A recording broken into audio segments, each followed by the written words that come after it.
Okay, so for those of you just catching up, this is part 15 of why I just spent the last 6 months in jail and why I'm still on house arrest.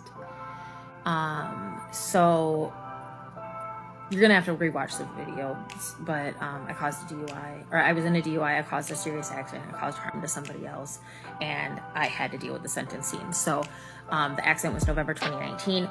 Fast forward, here we are in sentencing, and it's January 2021. Over a year of waiting for sentencing.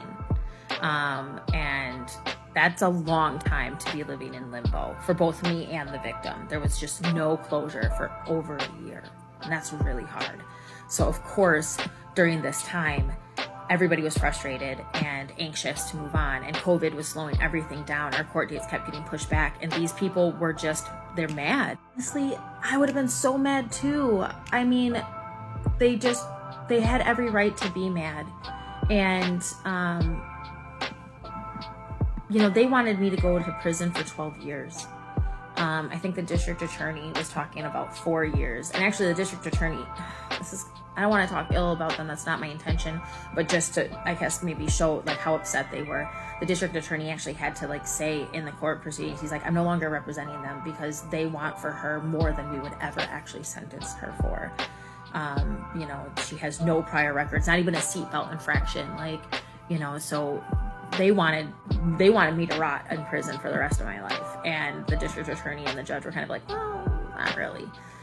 Now, preparing for this point was kind of difficult because I had no prior convictions, no prior record. I wasn't on probation for anything before. I was a volunteer and active in a bazillion different things. They didn't know what to do with me. They had never had a serious case like this come from a first offense. And so there just was no prior record of conviction to tell them how to handle this. So we were in very much gray territory, murky waters. My lawyer was like, you could walk away from this with probation and a fine, or he could be sending you to prison. And he's like, either way, you'll be given time to, if you're sentenced, let's say you go to prison for the rest of your life, they'll give you 2 weeks to get your affairs in order.